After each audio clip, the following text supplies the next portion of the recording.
नमस्कार आम गुरुमा YouTube channel आ गोटे अध्याय को आपण स्वागत अभिनंदन।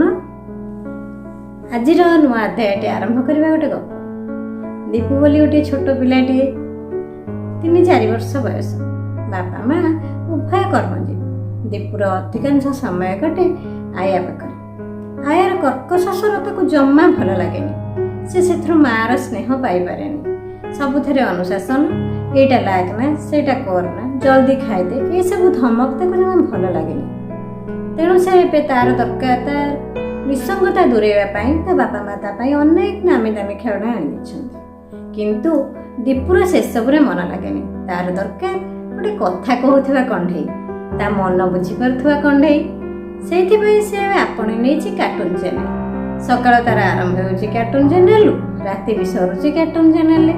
जो बयस से बापा माँ आदर स्नेह पाइबा कथा बापा माँ को निजर आदर्श भाविबा कथा से समय से छोटा भीम नटिया कमेडी एमती अनेक कमेडी सहित से जड़ित हो रही जाउछि।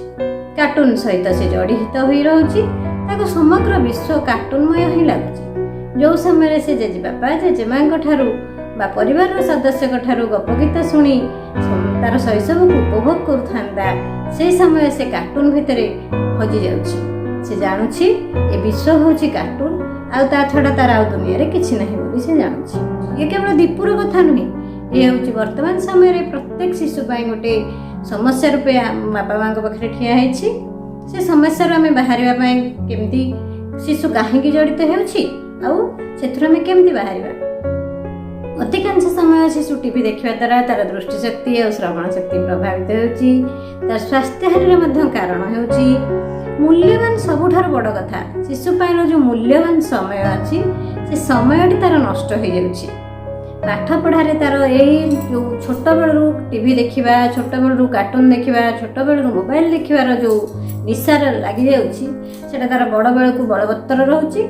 तार पाठ पढ़ारे व्याघात सृष्टि करुछि। तार नैतिक अधपतन घटुछि। परिवार सदस्यों सहित तार आत्मीयता कमी जाउछि। समाज परिवार आउ परिवेश सहित तार आत्मीयता कमी जाउछि। कार्टून ठाରୁ दूरे रखिया आमे केतेक सचेतनता अवलंबन करिपारिबा। कार्टून केमिति शिशु दूरे रहइबो सेथिबाई आमे पितामाता को अधिक दृष्टि देबाक पड़िबो। शिशु को आमको पिता किंवा माता बा परिवार सदस्य शिशु को अधिक समय देवाई पड़िबो। शिशुर मनस्तत्व को बुझा पड़ो। से कौन चाहूँगी तार कौन कौ जिनस आग्रह अच्छी तार मनस्तत्व को बुझी ताकू से दिगरे प्रतिकार कले शिशु टीवी ठारू कार्टून ठारू दूरे रही पार। शिशुर समाज आ प्रकृति सहित आमको परिचित करिया पड़ो।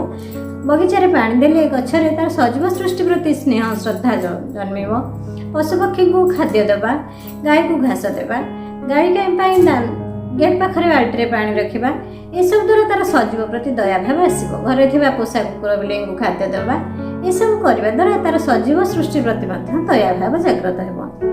पार्क आ मंदिर आम बड़का समय शिशु को पार्क मंदिर विभिन्न दर्शनीय स्थान जदि आम बुले नहीं पारिबा ताहले तार से टीवी और कार्टून ये सब जिनस ठारू दूरे रही पारिबो।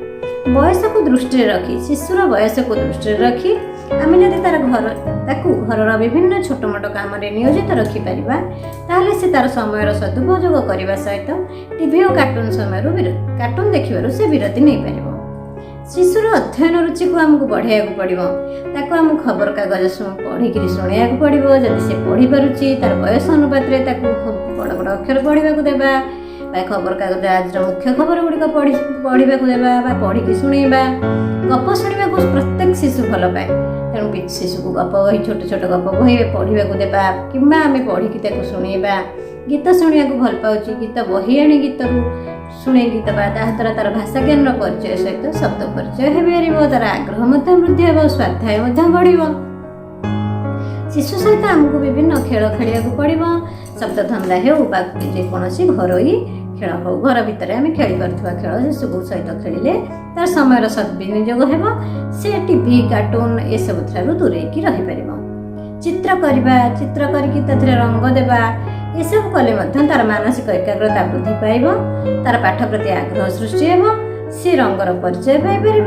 तार चक्षु हाथ आ मनर एक ଏକକାଳୀନ 3ଟି ଜିନିଷର ସମନ୍ୱୟ ରକ୍ଷା ହେଇପାରିବ।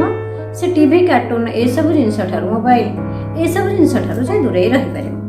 ତାକୁ ତାର ଅନ୍ତର୍ନିହିତ ସବୁଠାରୁ ବଡ଼ କଥା ହେଉଛି ତାର ଅନ୍ତର୍ନିହିତ ପ୍ରତିଭା। ସେ କ'ଣ କରିବାକୁ ଭଲ ପାଉଛି? ଗପ ଶୁଣିବାକୁ ଭଲ ପାଉଛି, ନା ଗୀତ ଶୁଣିବାକୁ ଭଲ ପାଉଛି, ନା ଚିତ୍ର କରିବାକୁ ଭଲ ପାଉଛି, ନା ନାଚିବାକୁ ଭଲ ପାଉଛି, ନା ଗଛରେ ପାଣି ଦେବାକୁ ଭଲ ପାଉଛି, ନା ଠାକୁରଙ୍କ ପାଖରେ ଅଧିକ ସମୟ ବିନିଯୋଗ କରିବାକୁ ଭଲ ପାଉଛି। ସେଥିପ୍ରତି ଆମକୁ ଦୃଷ୍ଟି ଦେବାକୁ ପଡ଼ିବ, ନିରୀକ୍ଷଣ କରିବାକୁ ପଡ଼ିବ।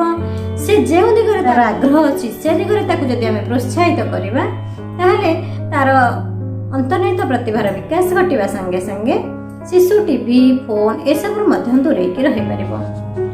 ଆଶା କରୁଛି ଏ ଭିଡ଼ିଓଟି ଆପଣମାନଙ୍କୁ ଭଲ ଲାଗିଥିବ। ଯଦି ଭିଡ଼ିଓଟି ଆପଣଙ୍କୁ ଭଲ ଲାଗିଥାଏ ତାହେଲେ ଆମ ଗୁରୁମା ୟୁଟ୍ୟୁବ୍ ଚ୍ୟାନେଲକୁ ଲାଇକ୍ ସେୟାର ସବସ୍କ୍ରାଇବ୍ କରିବା ସହିତ ଏ ଦିଗରେ ଆପଣଙ୍କର ସୁଚିନ୍ତିତ ମତାମତ ଦେବା ପାଇଁ ଭୁଲିବେ ନାହିଁ। ନମସ୍କାର, ଧନ୍ୟବାଦ।